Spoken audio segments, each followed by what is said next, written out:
Merci. Totoni sami na esengo mingi ya koyeba ndenge bozali ebele lelo pona kolanda émission oyo. Émission oyo ezali kopesa bato ebele biyano na mituna na bango. Émission oyo ezali kosunga mabote ebele.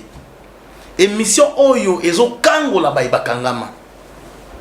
Ezali communauté chrétienne prier sans cesse où ezali dirigé na l'homme de Dieu, les prophètes, apôtres, pasteurs Jérémie Tambo. Et l'on a yé, nous devons continuer ce sujet où les lois sont belés, parce qu'on comprendre l'importance de la vision, parce qu'on comprendre nani a mon vision, parce qu'on comprendre nani a négligé la vision, puis parce qu'on comprendre comment gérer la vision et parce qu'on comprendre les sous ndenge ni no ko approcher muto ya ko gérer vision na yo. Alors lelo le la fois passée, tout le monde qui importance, il y a vision, considération, il y a vision. Le lengeni ni muto ko gérer vision na ye. Si ko le ko la mombu na nzambe a révéla ki na kati ya développement na biso ke ezali na moto oyo akoki ko gérer vision na yo. Pe moto wana tina na ye to importance na ye ezali nini? Interprète, gestionnaire, ce que les autres lobela gestionnaire. Mbote mumu na nzambe. Mbote papa Bertin, mbote na balandi nyoso bazolanda biso nzambe na lola apambola bino. Merci mumu na nzambe na banzi bana na nzambe nyoso na miniti matoi na bango ezaya kufungwa bazozela mumu na nzambe asakola aloba. Lelo teme na biso otuzolobela importance Ntina, la gestionnaire, il y a temps. Merci Papa Bertin. Le loto solo de la importance, il y a gestionnaire, il y a temps. Il y a mutuo yo azana vision.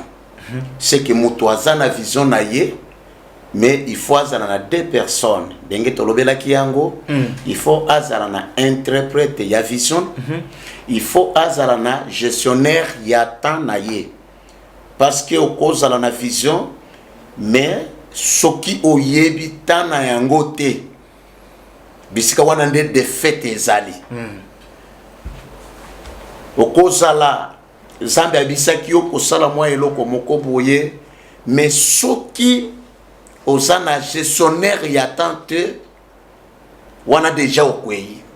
Oko fambangu mbangu, okoki kobela.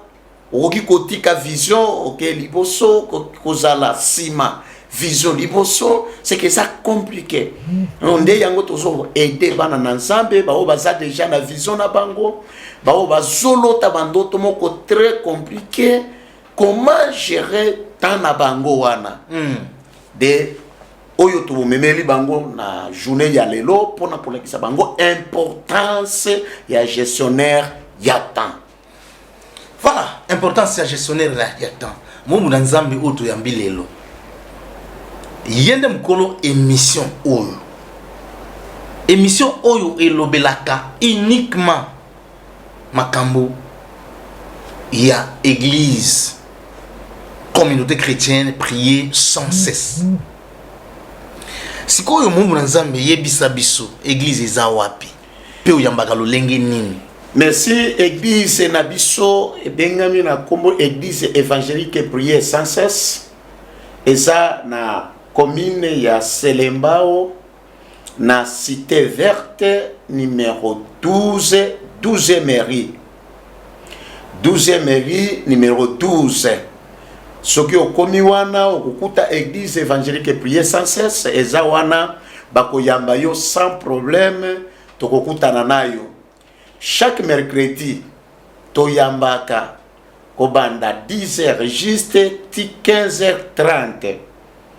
Ce qui oye 10h juste ti 15h30, tokoyamba yo parce que na 15h30 ti 18h30, tozalaka na enseignement biblique.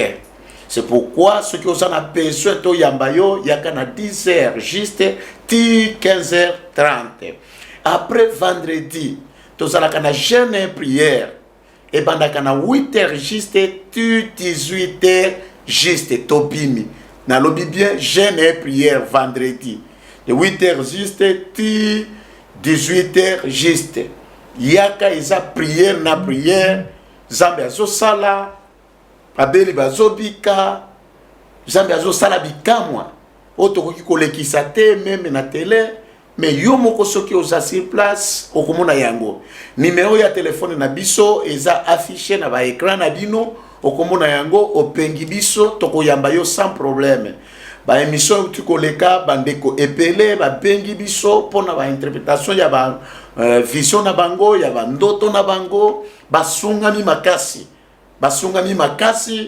ba comprendre que to bandaki ko se embrouiller na makambo mususu l'air mususu ozana ndoto moko olotaki ezo orienter vie na yo mais yo moko parce que o comprendre yango te e bandi ko déranger yo mais to aider bandeko epele na semaine oyo mingi ba mususu babiki ya ba problème ebele yo pe yaka to ko aider yo Zambe alola akosunga yo. Voilà. Nzambe alola kosunga yo bandeko na ngai Nzambe alola osunga bino lelo toyebi ke mingi banegija bandoto na bango banegija ba vision na bango bakutana na makame ebele o basatandaki na yango te fungola matoi na yo landa mombu na Nzambe na bokebi nyonso mombu na Nzambe to bandi importance ya interprète non ya gestionnaire ya temps ezali ni lelo toujours lobela nini ya gestionnaire ya temps ou bien to lobela kaka na interprète na gestionnaire ya temps. Merci papa Bertin toko sangisa mwa muke mais mingi lelo toujours lobela pona importance ya gestionnaire ya temps parce que gestionnaire ndenge to lobela ki na émission uti koleka ke cameraman yende gestionnaire ya temps yende azoye bisabiso ke etikali quelques minutes yende azoye bisabiso to banda émission yende azoye bisabiso ke tokomi na suka akoki ko yebisa biso bokata nano caméra isali nini est compliqué parce que il y a ça gestionnaire ya nini ya temps c'est ça importance ya caméraman parce que ce qui osa yo moko osa journaliste oso poser ngai ba question yo moko lisusu okende na caméra kuna ekosimba te il faut gestionnaire ya temps azala kuna parce que ce qui caméraman aza kuna te toko évoluer malamu te toko ya ko situka boye to sito sali 2 heures de temps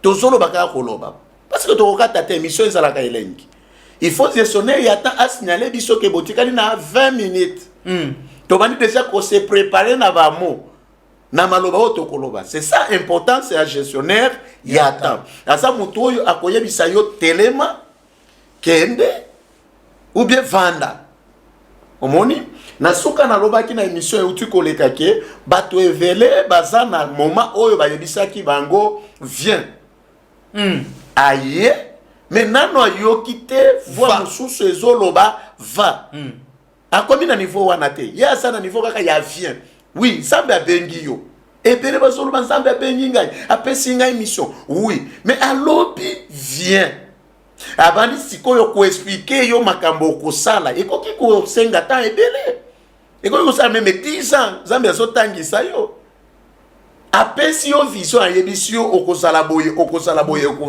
mais c'est là vanda awa David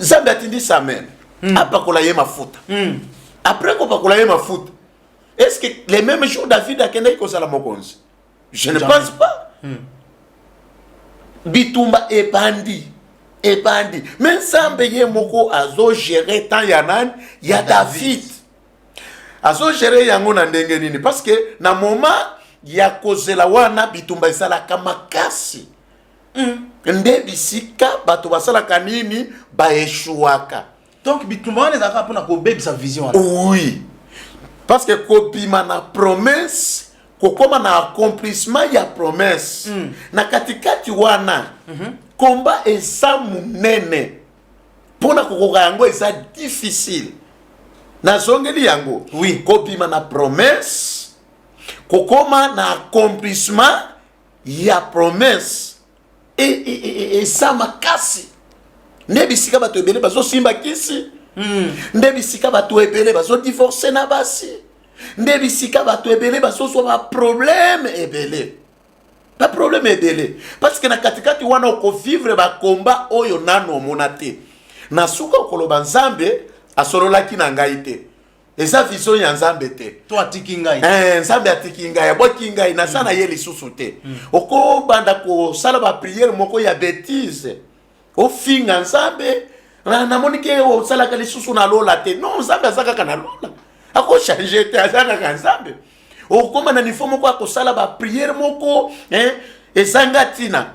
Nzambe ba onyoso ba otamuna mituko basaka na bakisite ba mususu basaka na Bible oyo. Bana kisite me azana mutuka. Ana mbongo na ye. Ka Bible oyo.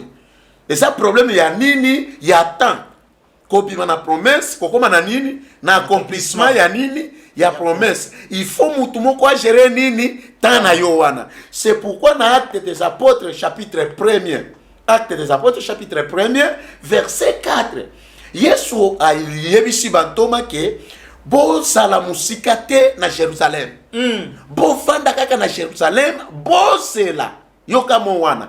Bo sela eloko papa nanga alobaki soki ekomeli bino après boko sala nini boko kende. C'est-à-dire Yesu asa gestionnaire ya nini ya temps.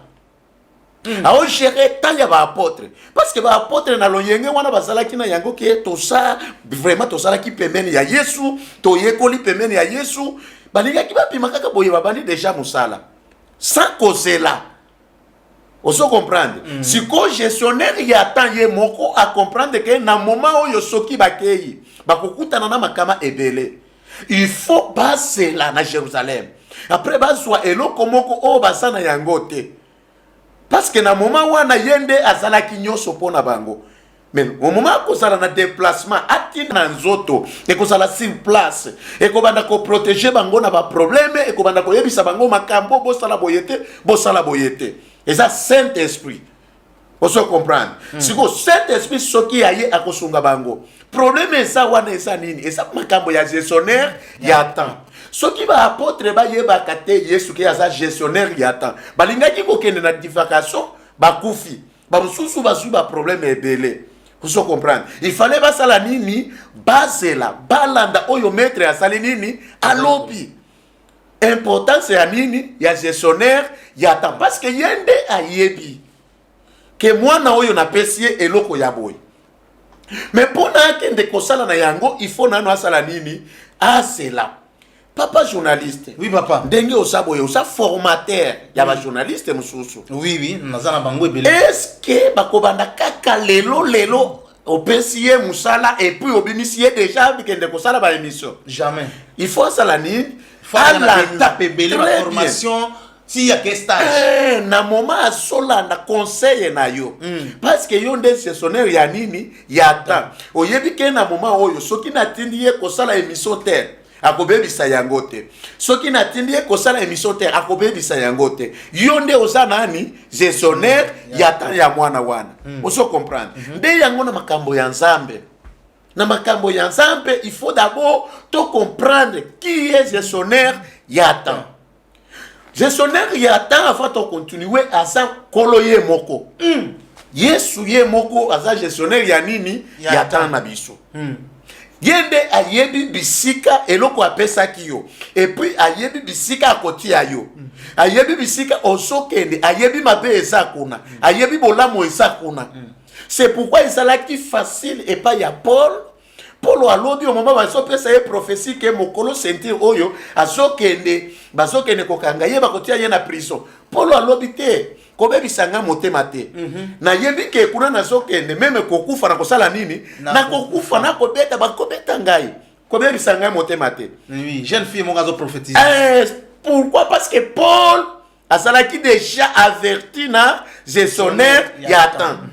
Ayebisaki ye makambo nyonso ya bisika kokende okokoma na étape tel okosala na problème tel soki okomi na étape tel okosala na problème tel oso comprendre oui de bolamu ya Yesu wana comme gestionnaire ya temps na biso ndenge nazote ya boye nakokende te vai kaboye miso ya kokanga te matoi na ngai na pesi yango na oyo azo gérer temps na ngai azo gérer batami bale azo gérer temps oyo nazo salela ye et puis azo gérer ta oyo ngai na ko vivre na se ya nini ya moi ozo comprendre mais problème eso boma bato epele bazolinga te koyoka gestionnaire ya tana ye mutu apesi yo mission ya kosala mutu apesi yo vision yende mutu wana il faut oyoka ye mingi alobi nini est-ce que alobi va ou bien alobi vanda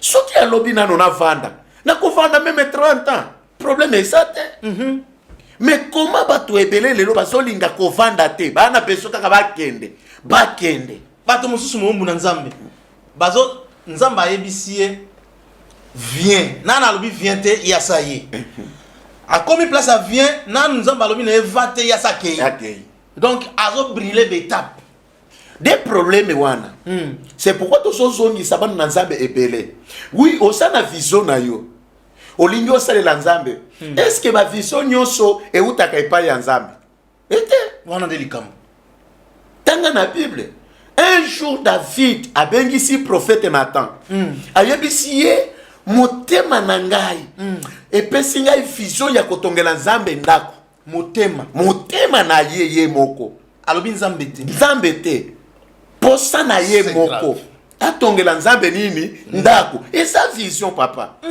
euti epai ya nzambe te euti epai ya satana te mais euti na motema na ye moko David mais abengisi prophète na sana vision na ngai ya kotongela nzambe ndako toi en tant que prophète olobi nini prophète a encouragé mais na moment prophète azongi na ndako nzambe aye te prophète kende olebisa David ye akotonga ndako te parce que asopaki makila ebele na bitumba mais na garde bokonzi kaka na ndako na ye bokonzi ekobimaka na lopango na ye te pona motema malamu na pona vision wana azui sanke ngai nzambe na yebisa ye sikoyo na garde bokonzi na ye na famille na ye c'est que soki David akanisaka te kotongela nzambe ndako azalaka na vision wana te bokonzi elingaki elongwa na famille na ye ekei na famille mosusu ozo comprendre oui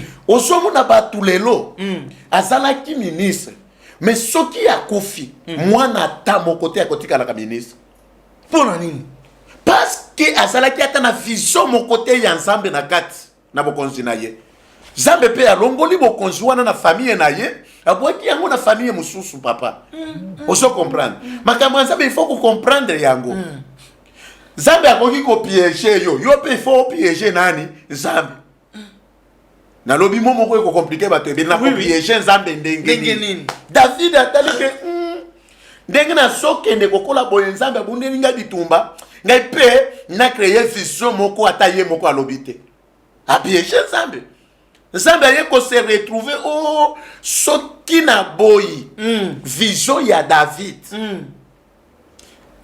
soki na boyi ko pesa ye bokonzi vision na ye wana mutu mususu akosala yango te il faut kaka mwana na ye propre David a éduqué ya yebisa ye mission oyo na vision oyo mwana wana asilisa vision wana ozo comprendre oui siko nzambe akiti ya protéger bokonzi ya nani ya David ekende bisika mususu te ozo comprendre nzambe a protéger ka bokonzi oyo apesi yo nzambe akoki ko protéger même don osalaki pasteur munene osa prophète mais okufi na famille ata mwana moko prophète azate donc yango nzamba ya kopesa na Salomon oui na mwana na ye Salomon aye kopesa ye bokonzi ozo comprendre oui nde mwana wana aye kotonga nini kotonga ndako eza vision ya David ye moko bato ebele bazana vision ya nzambe te nzambe apesi bango vision te eza ba vision oyo bango moko ba créer na nini na mitema na bango na salela nzambe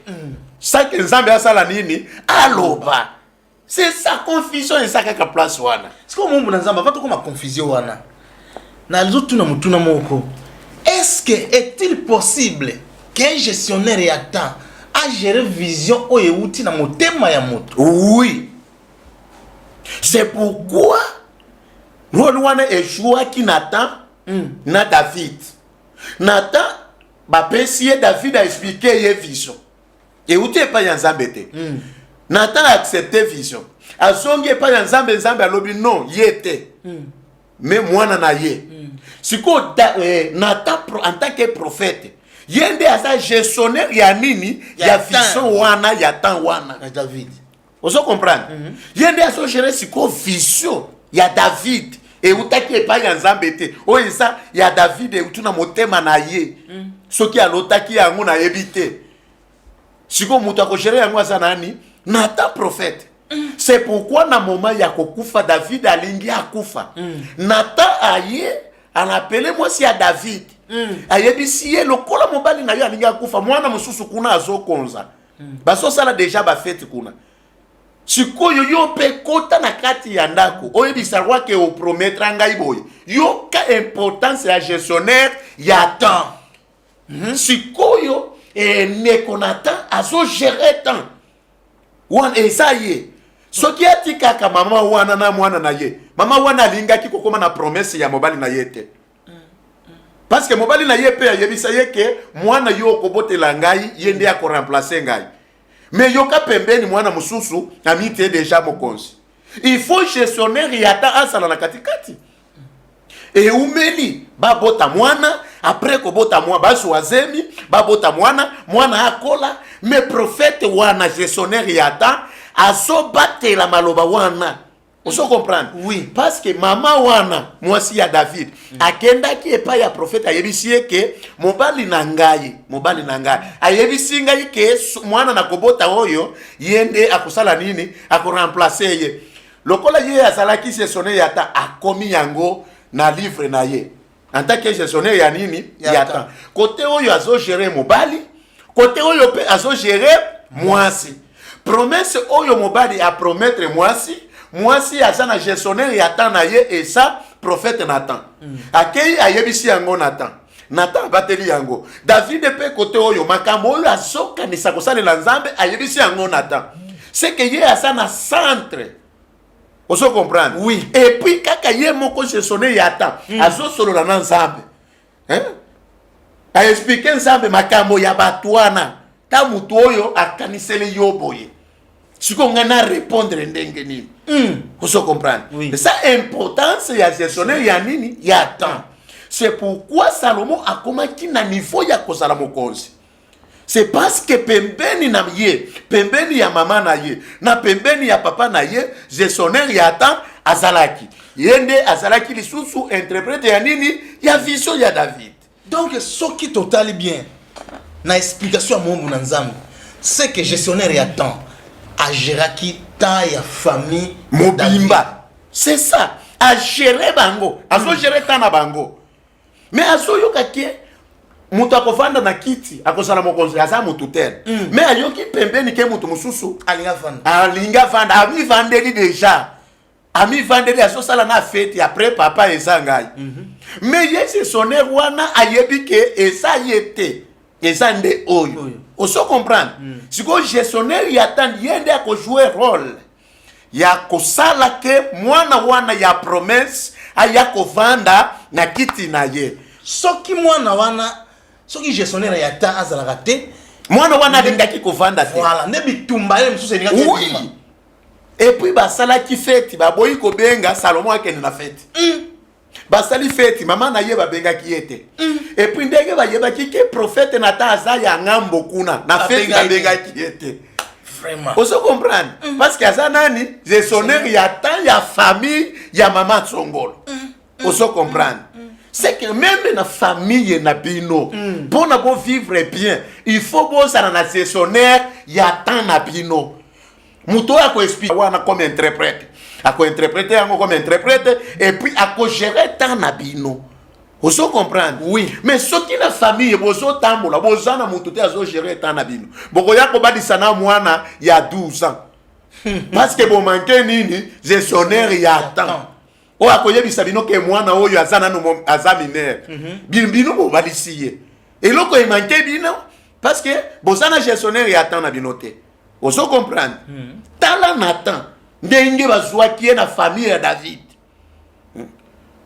tala ndenge musala o abanaki kosala mais Salomon mikutaki mokonzi munene toyebi te so ya Nathan ndenge Salomon asalaki parce que azalaki pembeni na ye. Bien aimé osala na vision nini ata soki nzambe ayebisi yo okozalaka mutu ya mbongo okozalaka boye mais il faut kosala na gestionnaire ata mutu ya koyebisa yo ke Nathan oyo kosala makambo wana olingo salte soki osali yango ko se retrouver na prison.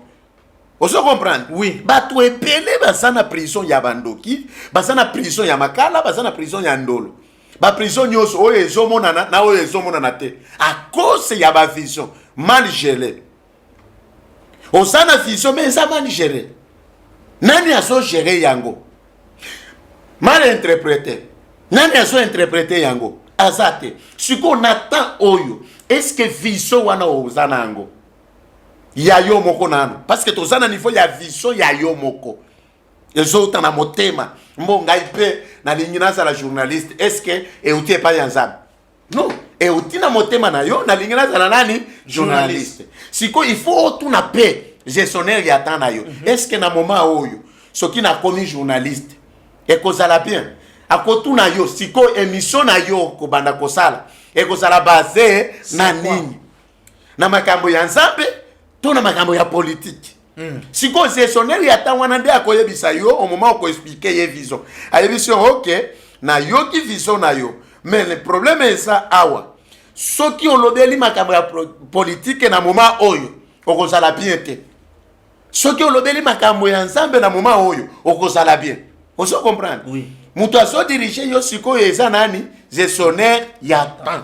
Importance na ye ya liboso et ça koede famille na bino c'est que kosunga famille kosunga yo moko osana vision pona okufa mbangu te pona obeba te ozala okoma na promesse na accomplissement ya promesse na yo Zambe asi a promettre yo oui yo moko mona kayango oui et sa vision moko yo moko créer na motema oui mais est-ce que ça na moment oyo il fallait que vision wana osale la yango bon na yoki motema yebisingai na sala kaka pasteur ça que nzambe apona yo mususu kuda omota l'espace ya lupango so nzambe na monika kana na sala pasteur o sala pasteur oloti yango te na oyo kaka motema azoyoka nini motema c'est comme si ça Saint-Esprit ezana motema te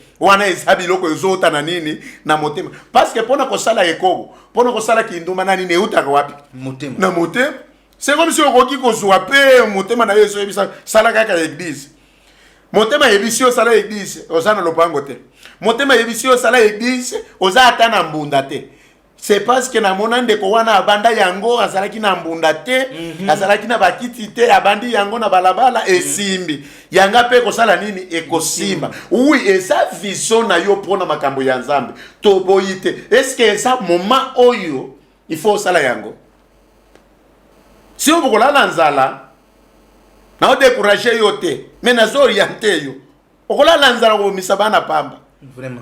Parce que au moment bandoki bakoyoka prière na ndako na bino bako banda ko ya ebele no ba ya kotala nini ezo sale makuna bino bozana force était ya prière okini église okosuka wapi ozana gestionnaire ya tana yote okosuka wapi importance ya gestionnaire ya temps et ça pona kokomisa yo na lobi ya liboso et ça kokomisa yo na accomplissement ya nini ya promesse ou bien ya vision na yo.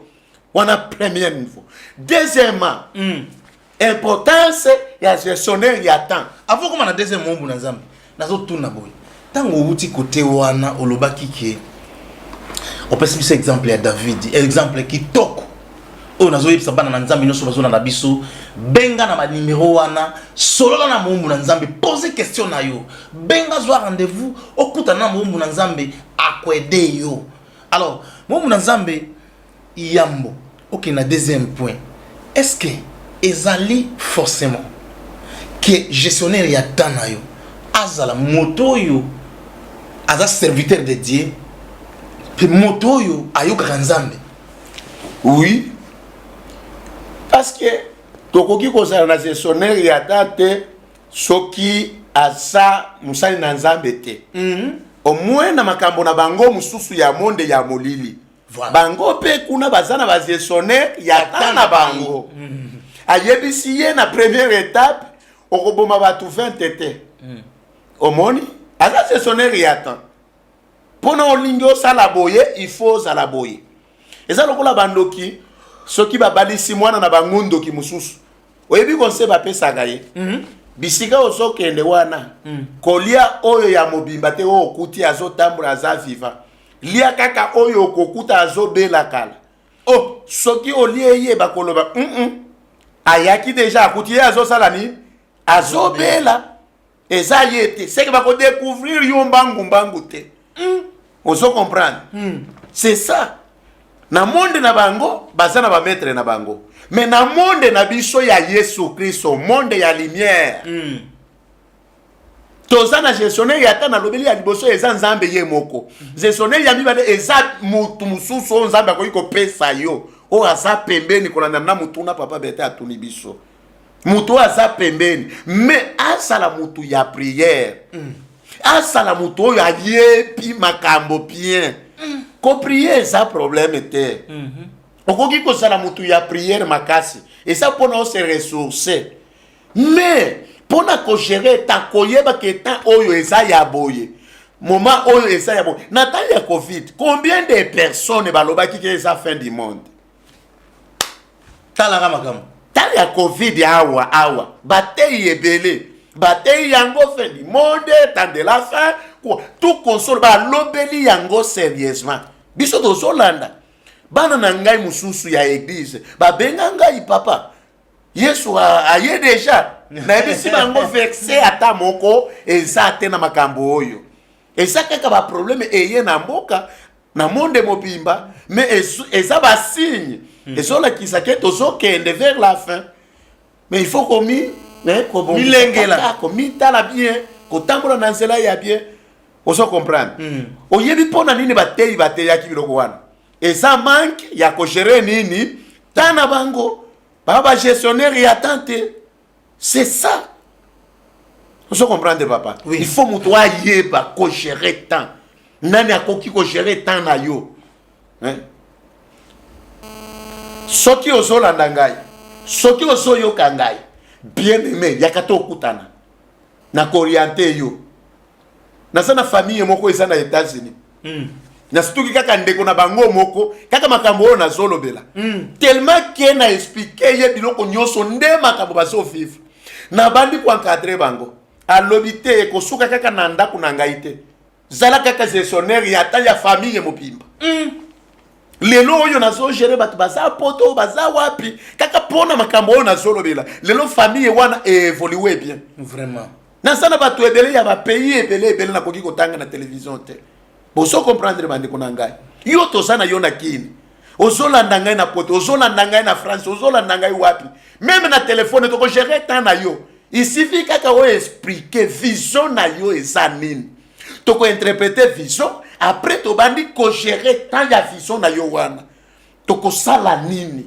et kokoma wapi importance ya gestionnaire yata eza pona kokomisa yo na nini na accomplissement ya promesse na yo osana promesse nzambe asi a promettre yo mais ozoleka moment moko difficile okokoka yango te ezosenga sikoyo biso bagestionnaire yata tolakisa yo bisika nini bisika oyo okosukela voilà bon mon nzambe toke siko na deuxième point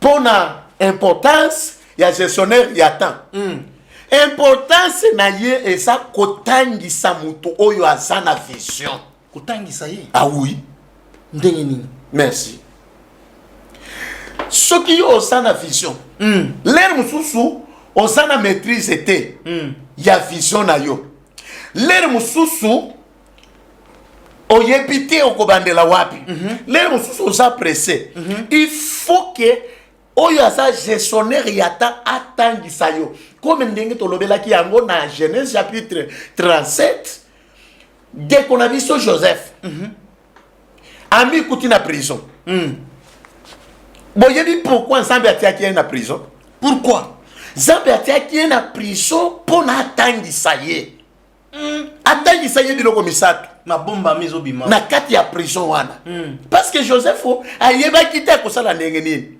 ye mutu na ye eza kaka vision wana na lotaki epa na biso vision wana ye amoni yango eza vision ya famille mais a se retrouver na vision wana na Egypte ndenge nini akende ko gérer ba Egypte ndenge nini yango ezalaki vision ya papa na ye mama na ye na bandeko na ye mais akei ko gérer na bato mususu oso comprendre mais il fallait nzambe atangisa ye nano okokende kaka boye te ngulungulu olamuki kaka boye parce que ozui vision okokufa okokoya na maboko ya banguna bakoboma yo il faut nzambe atangisa yo alekisa yo na nzela moko boye ya école soki nzambe atangisi yo bato pe il faut basala nini batangisa yo bao baza ba gestionnaire ya temps nzambe atangisaki Joseph biloko misato ya liboso nzambe atangisaki Joseph patience. Oui. Il faut yeba ko patienter cause là. Pas tous les lobes ça pressé. Les lobes ça pressé na ba domaine nyoso. Oso mona mutu asa infirmière. Alinga ça la déjà médecin. Yo uti osa infirmière. Tia batu batonga na maboko. Et suka wana. Tika makambo ya opération batu mususu ba opérer. Kaka lobi olingo comme médecin. Na bandi ko opérer. Moi hôpital déjà est comme na Kalamu, moi hôpital dans l'hôtel. Akufi nini parce que ndeko wana sala ki na patience te. Azela nanu batangisa ya yekola musala. Kande bazo benge docteur. Docteur. Oyebi mikolo oyo biso to yebite soki na moni yo kaka na brousse moko ya pembe na bengi yo na docteur. Soki na moni yo kaka na chemise moko pastoral na bengi yo na pasteur. Na kuti yo zo prophétiser na nzela déjà na bengi yo na prophète. Et ça compliqué. Et ça compliqué. Ndeko na ngai. Na lingina yebisa yobo. Nzambe alinga ki atangisa Joseph patience. Il faut kozala na patience na vie. Kozala pressé te. Tika batu ba kende pressé. Yo zela. Zela bango. Bako koma na suka bako luka batu mususu. Zela. Kosimba kisite. Kokota bikota kotate. Zela. Nzambe atangisa yo. Zala na patience. Et loko nzambe asengi na vie na yo. Il faut kozala na nini? Na patience. Nde yango nzambe apesa ki Joseph na kati ya prison. Yami pale. Nzambe apesa ki ye azotangisa ye na kati ya prison. Et ça maîtrise de soi. Maîtrise de soi. Pourquoi nzambe atangisa ki ye? Biloko wana na solo ba yesana Galates chapitre 5 verset 22. Pour nini nzambe atangisa ki ye loko wana? Il faut d'abord Joseph ayeba komi dominer ye moko. Maîtrise de soi eza ko se dominer yo moko. Na sens mususu eza ko se contrôler yo moko. Bien mais nano yebi ko se contrôler yo moko te. O yebi ko contrôler maloba na yo te. O yebi ko contrôler bandoto na yo te. O yebi ko contrôler déjà il faut ça la pasteur. Sikoyo ba mususu wana bakoya ko gérer bango ndenge nini et ça compliqué ndeko na ngai. Il faut yeba nano ko se compliqué. C'est pourquoi ba papa na biso ba banda ki ko boya to bala avant. Mwana yeba nano libala isani ni batangisa ye. Ayeba musala ya ndako. Vous comprenez? Musala ya église, il faut d'abord on s'en maîtrise. Zambe atangisa yo biloko wana ndeko na ngai. Est-ce que yo ça maîtrise? Soki olotika ka mwasi na yo azando ki obandi ye makofi. Soki olotika ka mwana moko azando ki obandi ye makofi. Parce que osana maîtrise. Nzambe akoyebisa yo mama wana na église azando ki yo telemi déjà obengani ye na église. Osando ki bima na église. Non, osana maîtrise de zala nanu na maîtrise. Yo yeba nanu ko se dominer yo moko, ko se contrôler yo moko, ko se gérer yo moko. C'est ça. On Nzambe alinga ki atangisa Joseph. Na bisope. Soki oye osana vision, il faut batangisa yo. Zana na patience zela, kozala pressé te kokufa. C'est pourquoi Yesu ayebisaki bango na Actes des Apôtres chapitre 1er. Bobi matin na Jérusalem bozela wana. Bozwa eloko moko boye kopesa bino makasi ndebo kokende parce que musala bozokende kosala et ça difficile. Voilà. Zela mama. Papa zela kozala pressé te ata osana prison. Vanda kaka na prison wana un jour okopima. Amen. Ata osana problème ko banga te. Kolela te, kolobaloba epele te ko finya nzambe te. Un jour, nzambe na lola koya kolongola yo na pasi wana. Soki ozona nda biso, zwa numéro wana na télévision na yo. Benga biso.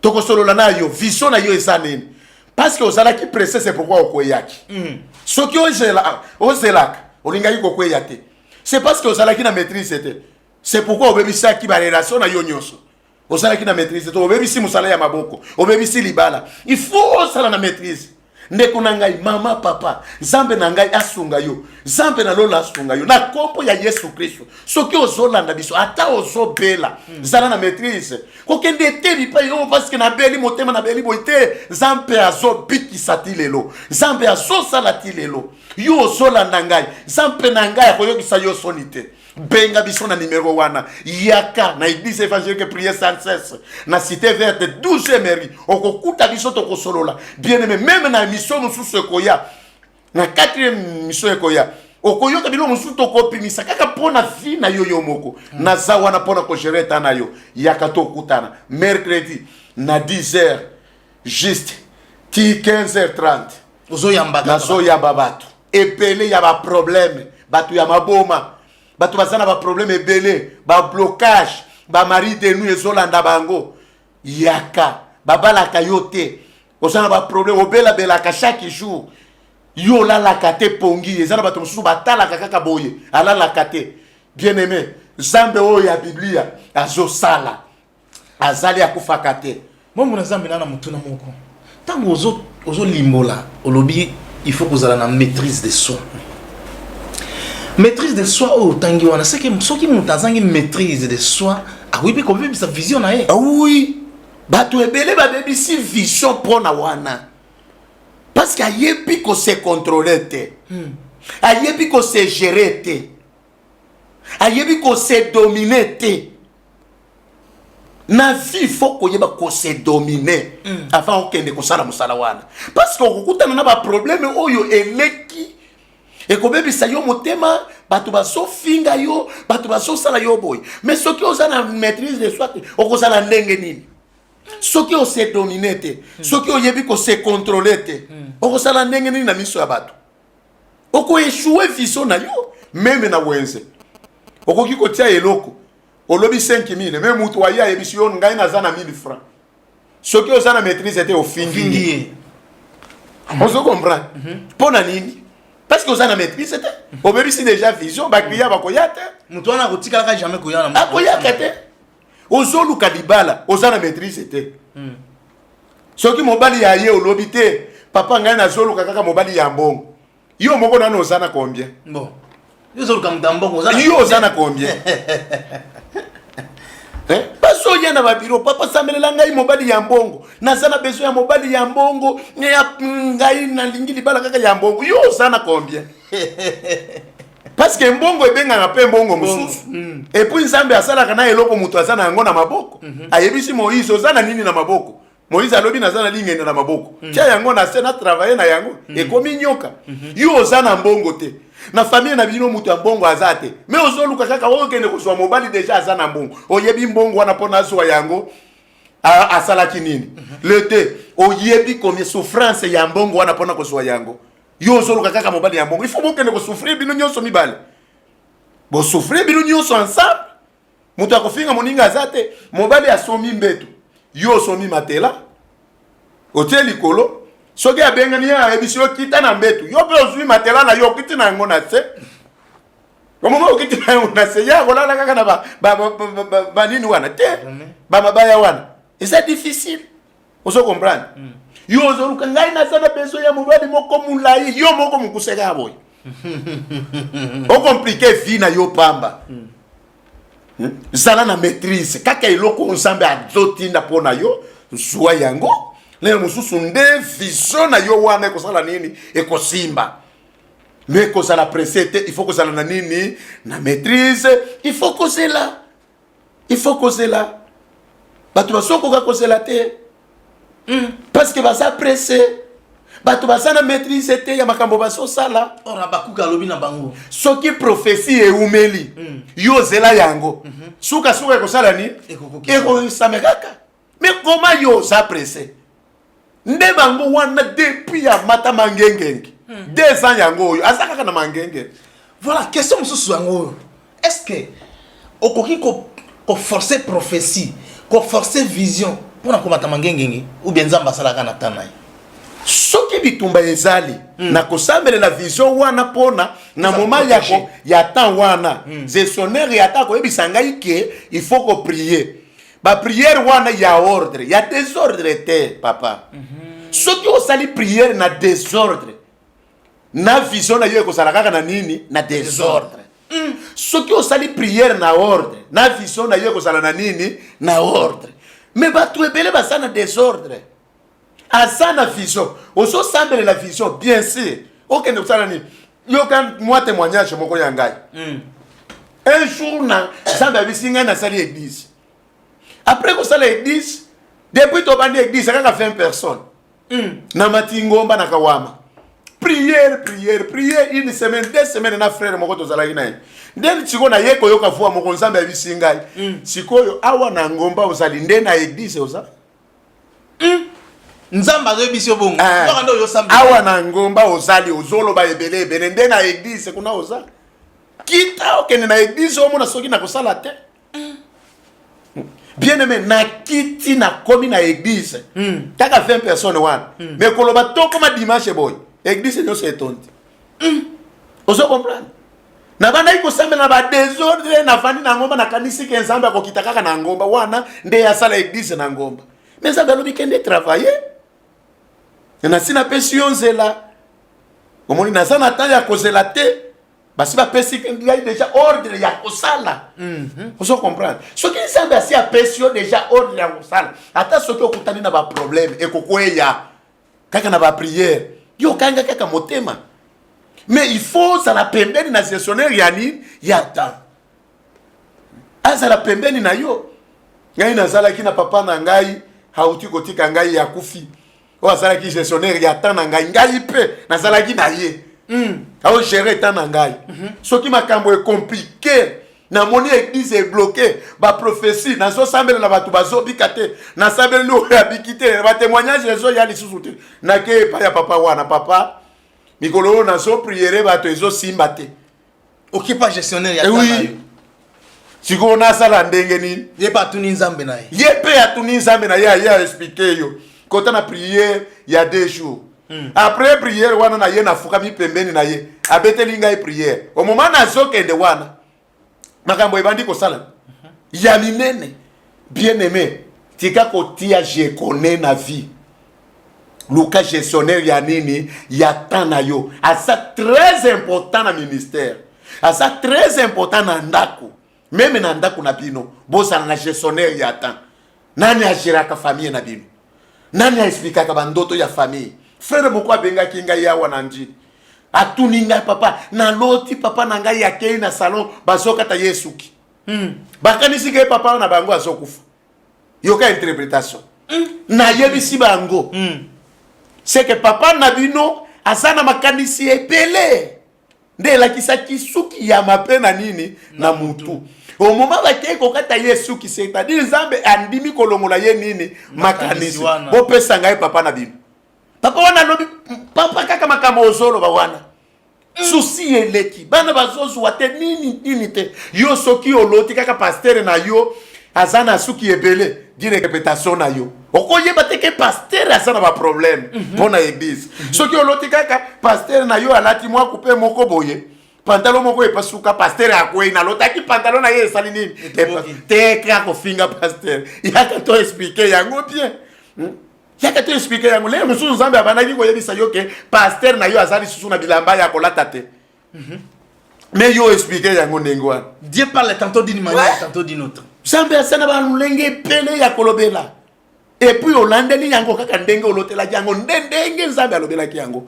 mais eloko tosolobela lelo mingi eza importance ya gestionnaire ya temps bien aimé toza na nzambe agiraka ta na biso toza na batu pe lokola ba biso pe tozo gérer batanya ya bato mususu yaka tokosolola nayo mais soki oza pressé na yebite mais yaka tosolola to expliquer yo pona nini makambo na yo esimbaka te lelo mususu oza pressé même na nzela ba excès de vitesse même ba chauffeur ils excès de vitesse bazo tuta bango mituka ya bato ezo beba ozokende na ndako na yo propre mais ozo welela na mutu ya taxi tika mutu ya taxi yakende bien aimé même na makambo ya nzambe totika ba taximene bakende biso tozokende na ndako tokende malembe nzambe amasunga biso.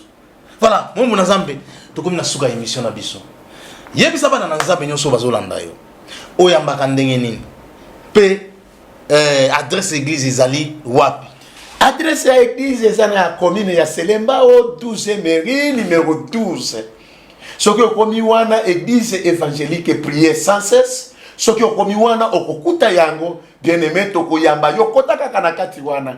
Okokuta ba serviteur baza wana bakoyamba yo basenga kambongo te nini te okoti wana tokokutana nayo tokosambelela yo. Ce qui osana besoin ya komona ngai ou bien osa musika ba numéro ya téléphone esa wana penga ngai na yamba ka ba téléphone soki na yambite na zana prière lelo mususu na koki ko bipeyo na yeba eza nani pona nini abenga kingai opengi lisusu o insiste na koyamba kaka omonga na koyamba yo to kosolola na yo na ko expliquer yo okozala bien. Vendredi tozala kana chaîne et prière. Vendredi, jeûne et prière. Kobanda tongo, le banda kana 8h juste, 18h juste. Jeûne et prière. Bato ya maboma bazo bika. Bato ya ba problème ebele. Bazo mona biyano. Yo pe yaka. Oko vivre yango. Yaka oto sambela. Oko mona loboko na nzambe. Osana blocage et simbakate. Babala kabino te na famille na bino. Yaka bakobala yo sans problème. Libala ezani. Eloko ya malunga nde oyo nzambe asiya sala pona kokela yo libala eza biloko ya pamba yo yaka kaka to sambela nzambe abengi yango matabisi yaka to sambela dimanche kite bandaka 8h juste 9h juste sainte san komana 9h06 11h45 louange et adoration yaka pe semaine on a travaillé kobanda lobi na travailler vendredi na travailler dimanche na travailler yaka na noto sambela ndeko na ngai osana ba problème yo travailler kaka na moto ya bato yo ope osomba ya yo ba travailler na bituko ya bato yo pe osomba ya yo mais osana blocage moko yaka est-ce que ça tana yo okomona ko vivre bikamo ozwaka mbongo me ezobunga kaka boy ekenda wapi nani ayibaka yango yo yaka to sambela mutu ayibaka yango wana akosanza yango nzambe azosala yo sante na yo esalaka bien te kaka kobela kokonda nani amela yo bakosanza yo na yebisi yo bien bakosanza yo yaka koyoka ba témoignage place wana yaka okovivre yango okokumisa nzambe nzambe na lola pambola bino. Merci na équipe mobimba, merci na Chobi Nzonga, merci vraiment tokomi na suka ya émission na biso ya lelo pour na bato nyonso balandi biso boyoki ndenge mombu na nzamba limboli. En tout cas benga na ba numéro oyo pe zwa rendez-vous oya kokutana na mombu na nzambe ba problème na yo za na yango wana ozwa eyano poko zwa eyano na nzela nzambe ezalaka malamu babiyano oke kozwa ya ndenge ya onzela boy ndenge mombu na nzamba alobi na yo kokota kisite mi pesa na nzambe oya sala lola na mabele ayanolaka bato apesaka kimia apambolaka afungolaka ba porte abikisaka babeli. Merci, ciao.